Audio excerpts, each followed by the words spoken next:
Doctor Hugo Plata, bienvenido, muy buenos días. Pilar, muy buenos días. Vamos a hablar del Alzheimer. Un tema muy importante, una enfermedad muy frecuente, se está volviendo cada vez más frecuente.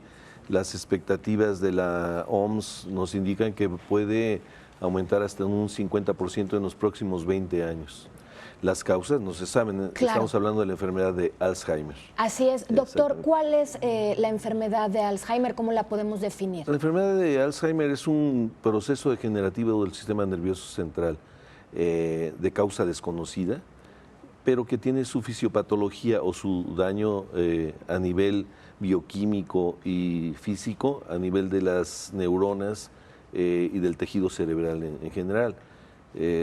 Empieza a haber una falla en la conexión entre neuronas que se manifiesta por alteraciones principalmente, primero de memoria de corto plazo, de desorientación, y que va siendo alarmantemente y dramáticamente progresivo el proceso. Es un proceso que puede durar hasta 15 años y en el cual el paciente va sufriendo esta alteración en su vida diaria, que empieza con estas alteraciones de la memoria, luego la desorientación, de pronto el paciente se pierde, no sabe dónde está y son los primeros síntomas que llaman la atención. ¿A qué grupos de población? Es importante comentarlo, Claro. ¿Verdad? Da más a partir de los 65 años. Sí, a los adultos mayores ya a partir de la tercera edad. Exactamente. Aunque hay casos que se presentan desde los 40, 45 años, son casos raros, pero también puede suceder. Un poquito más frecuente en mujer, no es tremendamente representativo. No se sabe en realidad la causa. Un gran problema con esta enfermedad es que el origen es muy desconocido. Se asocia con algunos factores de riesgo, pero no son determinantes, ¿no? Es decir, es más frecuente en personas con problemas de diabetes, por ejemplo, sí. En pacientes que tienen alteraciones en el metabolismo de las grasas, como colesterol, triglicéridos, en los fumadores, en las personas que abusan de alcohol, pero no son condiciones determinantes, ¿verdad? No quiere decir que si tienen esas condiciones van a desarrollar Alzheimer, pero sí se ha visto que en los pacientes de Alzheimer es más frecuente este antecedente. ¿Se puede denominar también como demencia senil o lo que comúnmente en una etapa más así? avanzada, sí, cuando se manifiesta en edades después de los 75, 80 años, ya se enfoca más hacia demencia senil, al proceso degenerativo normal del sistema nervioso. Pero cuando se manifiesta en etapas más tempranas es la enfermedad de Alzheimer, ya descrita como tal. Alzheimer fue un médico alemán que describió el daño a nivel fisiopatológico, en asociación con otro médico, también alemán, que fue el que describió los síntomas. Entonces, la base del estudio del paciente a nivel qué sucede, el depósito de tejido, sí, le llamamos amiloide, es como una gelatina que se empieza a formar en el cerebro y que empieza a interrumpir las conexiones neuronales, que son fundamentales para todos los procesos cognitivos y de funcionamiento y memoria del paciente, ¿no? ¿Hay alguna prevención, doctor? ¿Podemos prevenir el Pues Alzheimer? existen algunas recomendaciones.